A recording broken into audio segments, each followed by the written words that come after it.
Ladies, gentlemen, and wanderers of all ages, thanks to the fine folks over at Everstone Studios, I had the pleasure of exploring Where Winds Meet's new expansion, HeXi, ahead of its release on March 6th. Where Winds Meet is a massive, beautiful game with a fantastic atmosphere, tons of things to do, and deep roots in Chinese history and mythology interweaved together to tell the story they want to tell. The HeXi expansion is the biggest update to the game to date, and unlike expansions for a lot of games, this one is actually free, just like the game itself is, so there's really no reason not to give it a chance if you think this looks interesting.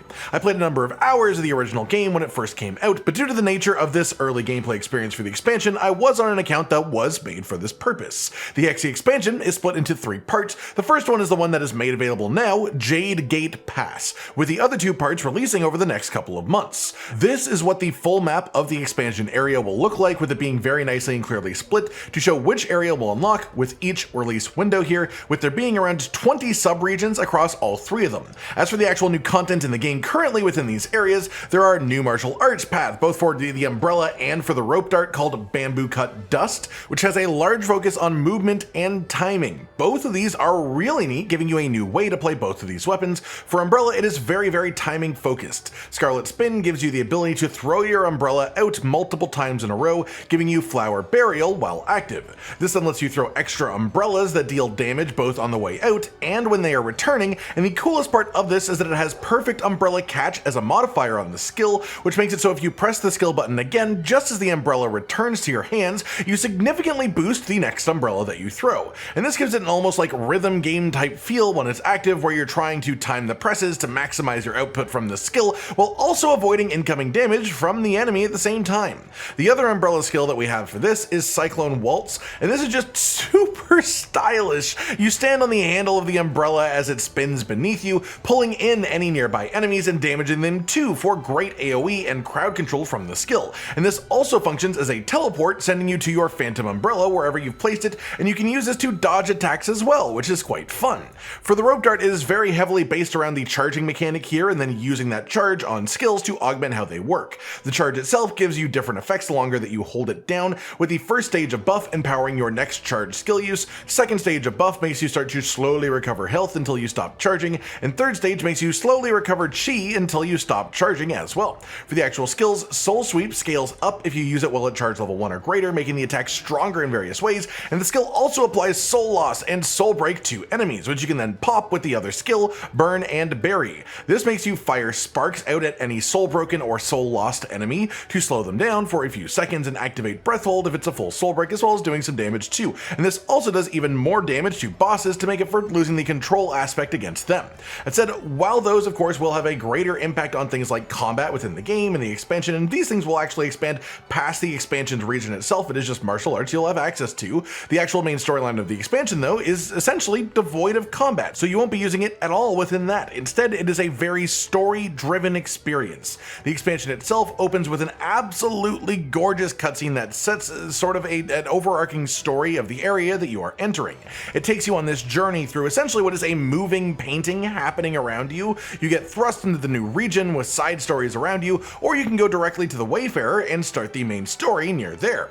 The main story itself then is essentially a sequence of cutscenes with walking, talking, and interacting with NPCs in between them, and the entire concept is to be immersive and really try and put you into the shoes of a somewhat normal person living in the world, rather than the unbelievably special protagonist that you're normally control of in Where Winds Meet. In this story, you play as Burlap Sack, or at least that's the only name that he's interested in being known by as of this point. You follow along his journey through the desert, learning the story of this man, the Sack, and the history of the region. While his story does end in tragedy, the journey along the way is beautiful and absolutely something you should experience for yourself. It shows true inner strength, and the decision to tell the story through the lens of this character instead of through our main protagonist sets a very specific tone, and it shows that in Where Winds Meet, anyone can be a hero. It doesn't matter how physically strong you are or how gifted you are with martial arts, it's all about spirit and willpower. And after finishing this story, I feel like I have a better picture about what Where Winds Meet means by wuxia.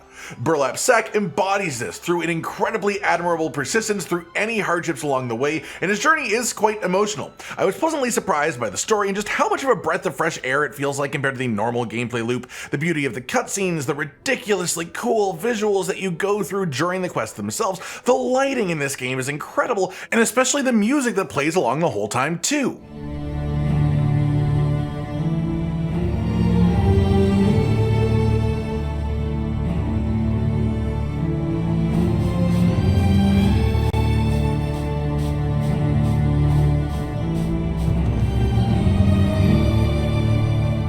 It's just stunning, it is gorgeous, and it's almost like a piece of art created within the vessel that is Where Winds Meet as a baseline. There's also side storylines alongside this, again giving you an idea of the experience of regular people with admirable traits, like putting the finishing touches on building a well in an area that didn't yet have one, providing water to the people of the area for ages to come, but it's not like we just magically created that water source itself or dug the entire well ourselves. Instead, what we're doing is following the path of multiple people's lives being spent and eventually lost in the creation of that well. We are the finishing touches here. Multiple generations of people put in the effort to get a water source in this place, a life source for their descendants, without ever getting to experience the fruits of their labor for themselves. And those types of themes are prevalent through the entire of the story of this region, not just the main story, but all the side stories as well. And it's essentially just what Jade Gate Pass is all about. The idea of working for the future, of persistently pushing through the hard times in order to reach some good times,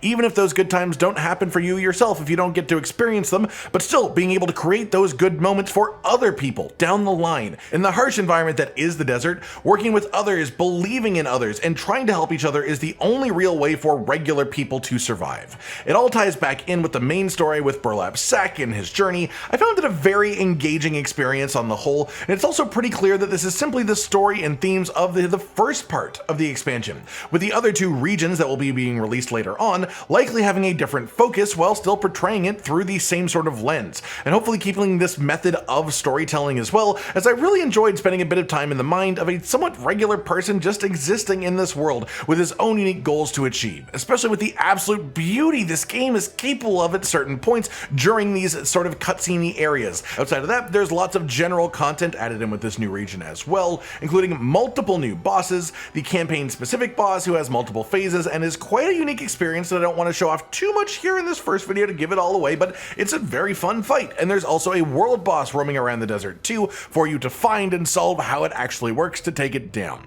That said, we've been told that the expansion as a whole with the other parts released will have more than 11 brand new bosses, including the ones that we have in Jade Gate Pass, and even more new storylines and new gameplay as well beyond what we've already gotten here with this first chunk. There are also giveaways going on right now for a bunch of resonating melody, a bunch of lingering melody, and more than 100 free cosmetics and items up for grabs as well. And this goes along with the long-term commitment from the devs to make sure that there is never any pay-to-win style content in this game. Free game as a base for Where Winds Meet, free expansion to continue your journey with HeXi, and never any power-affecting things ever that can be bought. Simple as that, only cosmetics and things like that. Beyond that, there's a ton of exploration additions within the new region, stuff like the ability to turn into a celestial entity that lets you travel along the Milky Way, which is the name of the glowing path through the sand, which is just such a beautiful method of fast movement. And there's also the cosmic reversal power that you unlock at the start of the expansion, which essentially just reverses time, and you can use it in various ways, mostly as solutions to puzzles and exploration within the region.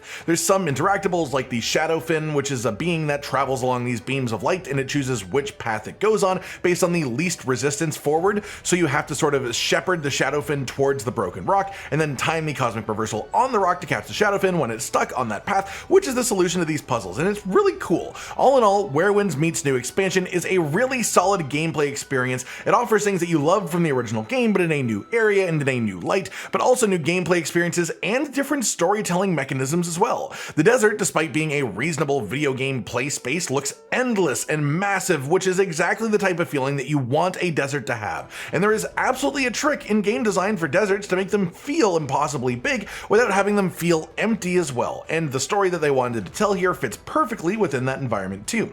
The new martial arts for both the umbrella and the rope dart feel really fun, though I am saying that with the bias of someone for whom the umbrella was my main weapon before the expansion, and I quite enjoy the rope dart too here, but this just expands upon them and gives you more playstyles to engage with when using those weapons, essentially like a different way of tackling combat to begin with. And on the whole, I am really enjoying what we have of the HeXi expansion so far. Thanks again to the folks behind the game for giving us access to the expansion early, and make sure you check it out for yourselves if you are interested, as again, it is totally free, both the base game game and the expansion. Like if you liked the video, subscribe to the notification bell for more, and most importantly, ladies and gentlemen, until next time, stay sweet. Josh, Cotton, and Hollow with the videos, dropping the humor like a hammer on your tippy toes, bringing entertainment on a daily arrangement to take our insanity and turn it into entertainment. Yes, I said entertainment twice, to reiterate that it is nice to look into your faces on a mostly daily basis when you let us in your homes to make the whole world a stage. Goodbye.